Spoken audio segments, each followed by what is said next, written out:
मैं स्मरण दिला रहा हूँ कि धर्म के अनुसार ही चलें, सुनीति के विचार के अनुसार ही चलें, सुरुचि के अनुसार न चलें। आपका कर्तव्य है, जो इच्छा कर रहा है वो न करें, जो नीति कहती है, धर्म कहता है, उसके अनुसार चलें। आपके संतान अच्छे होंगे। और धर्म को धारण करने से ही अर्थ भी, काम भी और मोक्ष भी। क्या अर्थ होंगे? अर्थ का मतलब रुपया नहीं, शास्त्रों के अर्थ मिल जाए, अपना अर्थ मिल जाएगा। मैं कौन हूँ, मैं कहाँ से आया हूँ, मैं किस लिए आया हूँ, ये समझ में आ जाएगी। और काम मिल जाएगा, यानी कि निष्काम कर्म करने की प्रवृत्ति बन जाएगी। निष्काम कर्म करने की प्रवृत्ति मिल जाएगी।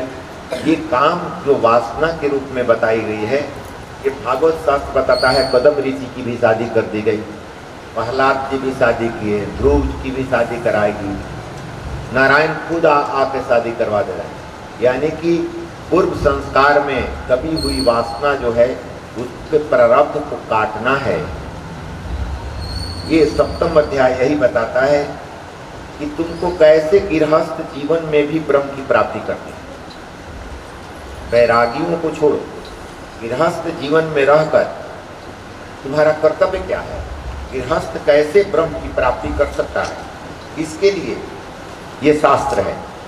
ये नहीं है कि ये शास्त्र है सन्यासियों के लिए है, वैरागियों के लिए है। गृहस्थ जीवन में कैसे ये सारे नियम को लागू करोगे। कहता है कि परमात्मा के लिए सभी सुखों का न्यास, त्याग ही संन्यास है। संन्यास परमात्मा के लिए सभी सुखों का त्याग ही संन्यास है। तो घर में रहकर हम मर्यादित रूप से रह सकते हैं। पूजन का समय है तो सारे कार्य मैं छोड़ सकता हूँ 1-2 घंटे के लिए। तो सारे कार्य जो 1-2 घंटे के लिए छोड़ा, ब्रह्म के लिए छोड़ा, ब्रह्म के पास जाने के लिए छोड़ा, मंदिर में या पूजन करने के लिए छोड़ा, इस संन्यास ही तो है। छोटा संन्यास है, 2 घंटे की है संन्यास लिया। लेकिन ब्रह्म के लिए मैंने घर के सारे कार्य जब छोड़ दिए, प्रातः संध्या में सारे कार्य छोड़ दिए, तब ब्रह्म के लिए जो कार्य छोड़ा जाता है उसी को संन्यास कहते हैं। वो सन्यासी दिमाग में निकाल दीजिए कि वो गेरुआ वस्त्र पहन के और मांग के खा रहे हैं।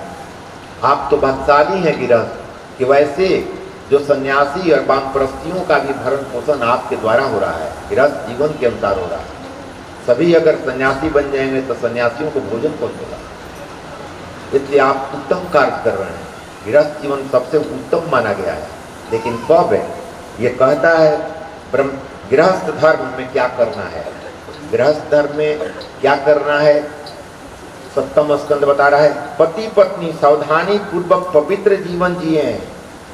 पति पत्नी सावधानी पूर्वक पवित्र जीवन जिए तो संन्यास आश्रम जैसा ही आनंद गृहस्थ आश्रम में भी मिल सकता है। पवित्र जीवन का मतलब क्या है? जो निर्धारित कार्य है उसको करें। पवित्र जीवन है, संतान की उत्पत्ति करनी है, ठीक है, अन्यथा ब्रह्मचर्य का पालन करें, ब्रह्म का गुणगान करें, लोगों की भलाई करें। आपके घर में माता पिता भाई बहन बहुत से लोग रहते हैं, उसमें भी ब्रह्म है, उनकी सेवा कीजिए। जगत में जाकर जगत के लोगों को सेवा करने से ये पुष्ट नहीं होगा, घर से ही आदत डालनी होगी। जब अपने घर के लोग ही हमारे पक्ष में नहीं है, उनको ही मैं नहीं जीत सका, तो संसार को जीतना तो बहुत टेढ़ी खीर है। जो घर के लोग हैं वही हमारे बस में नहीं है, उन्हीं को मैं नम्रता से, अपनी नम्रता से नहीं जीत पाया।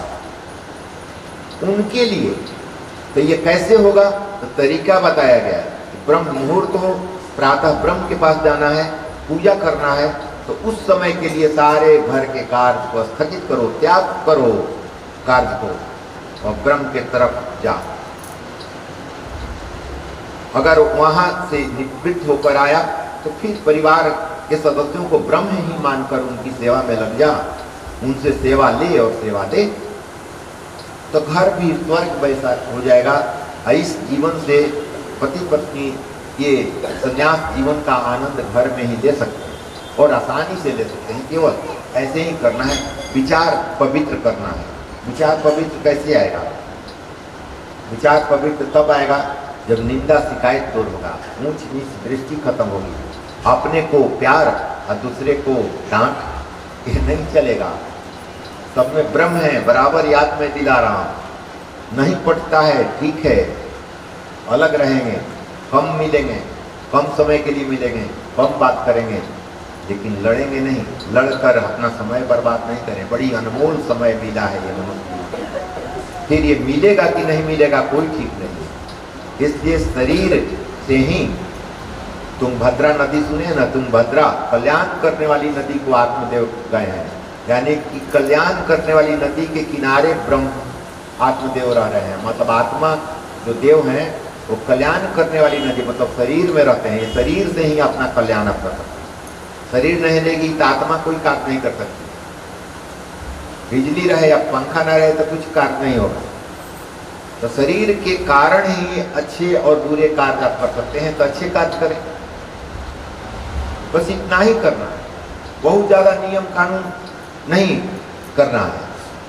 तो ये बाकी सब लीलाएं जो है, पंचम षष्टम ये अधिकार, ये सारे लीलाएं पुष्टि लीला है।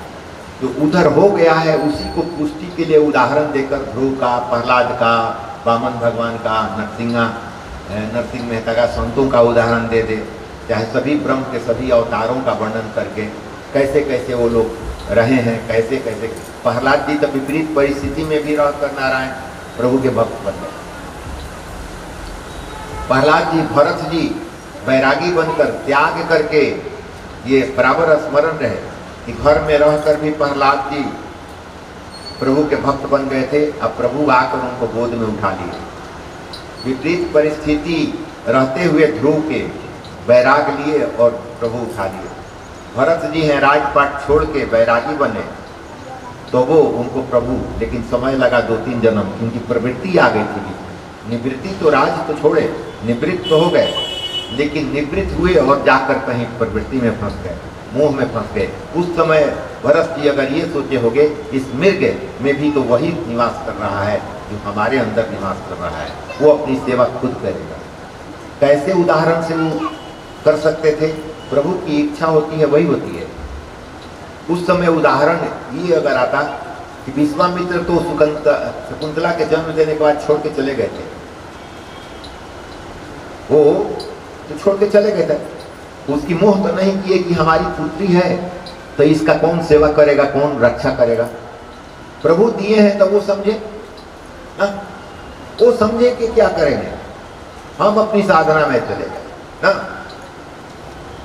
तो मेनका कही कि मुझे स्वर्ग में जाना पड़ेगा, अब तो बच्ची जन्म ले ली है, लेकिन अब तो मुझे स्वर्ग जाना पड़ेगा, क्योंकि यहाँ मुझे रहने का आदेश नहीं है, मैं बहुत दिनों तक नहीं रह सकती धरती पर आपके साथ, मैं जा रही हूँ, इस पुत्री का रक्षा करें। विश्वामित्र कहते वाह वाह, तुम चली स्वर्ग में, मैं धरती पर, मैं भी चला साधना करने। तो मेनका भी चली गई स्वर्ग में और ये भी चले गए अपनी साधना करके। नहीं, अबले नसानी अब न नसई हो जबले नसाना था नसा लिए, अब नहीं नसाएंगे, छोड़ के ये भी चल दी। क्या हुआ, उसे क्या गलत हो गया? पशु पक्षी में शकुंतला की रक्षा की, ऋषि आ गए, प्रभु के कृपा ही से ले जाके अपनी कुटिया में रख के सेवा किए।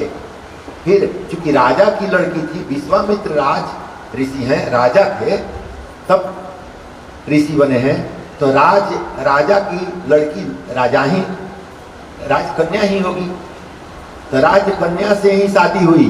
कैसे प्रकृति में लिखा हुआ है ना, उसके राजकन्या है, राजा से ही उनकी शादी हुई, पालन पोषण जंगल में हुआ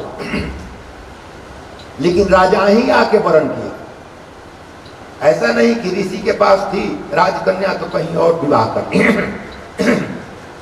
प्रकृति में जो तुम कर रहे हो मोह में मत फंसो, बराबर याद रखो। क्या दो सब, अबले नसानी अब न सही हो।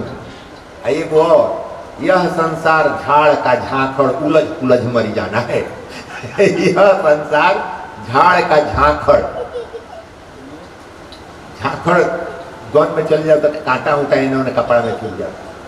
कहते हैं कि यह संसार झाड़ का झांखड़ उलझ उलझ मरी जाना। इसलिए ये सुनकर कहो कि अबले नसानी अब न सही, जो हुआ सो हुआ, जो हो गया सो हो गया, अब नहीं। तो अपना जीवन नए ढंग से हम लोग ले चल सकते हैं और प्रभु की तरफ कुछ कदम आगे बढ़ेंगे।